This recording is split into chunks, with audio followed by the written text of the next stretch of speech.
two garden beds behind me are brand new. Nothing has ever been planted in here before, and that is because we recently just took out the IBCs that were here. I'm actually going to be planting some kale and some leek.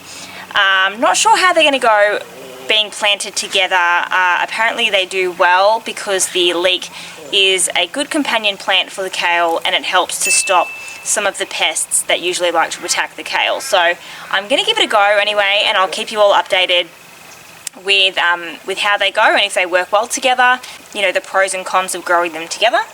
But in the meantime, I do need to get a little bit more soil in here because with the drip irrigation it kind of just puddles and pulls up because I have taken out a chunk of dirt. So first things first, I'm going to bring some soil over from the other garden bed. I'm going to top it up a little bit, and then I think because I've got a fair bit to plant and they're only little seedlings, I think I'll probably mulch the bed first and then part the mulch and pop the seedlings in. So first things first, I'm going to grab the soil and bring it over to the new beds. The reason why we got rid of the IBCs was because we just don't know what was stored in the IBCs before we got them. We did get them from a farmer, and I don't know if they follow organic practices. And with IBCs, because they are plastic, depending on what is stored in them, such as chemicals or poisons, they can leach into the plastic, and no matter how many times you scrub it out, it's still there. So that was just a little bit of a worry whether it was going to leach into the soil where we were growing our veggies. Now, last spring and summer we did actually grow some sweet potato in the IBCs, and they actually grew really well.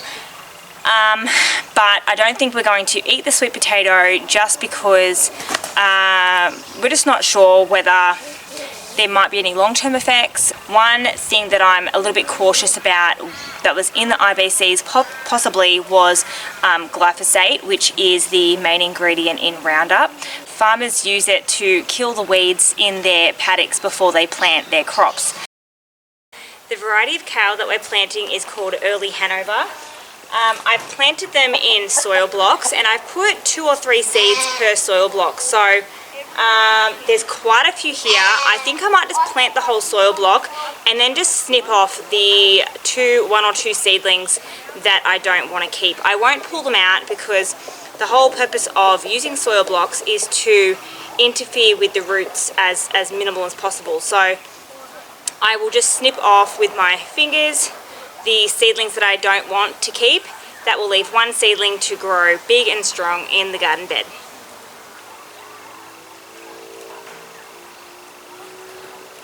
In the future you can get food grade IBCs, so I think there's a section next to the greenhouses that we're actually going to buy some food grade IBCs and try and grow sweet potato in them this coming spring as well. So we're in autumn right now, so I've got a little bit of time to organise that.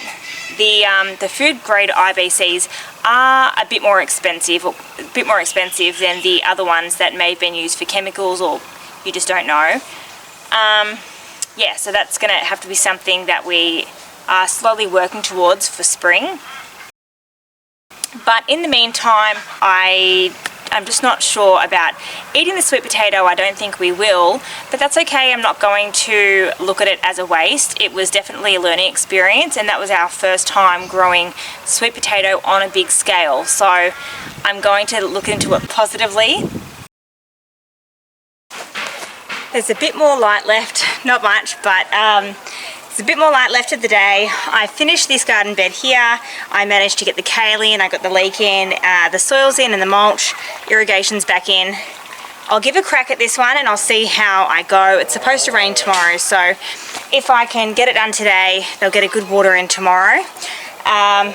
So yeah, let's see how much I can do before it gets dark.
Okay, well I managed to get both garden beds finished.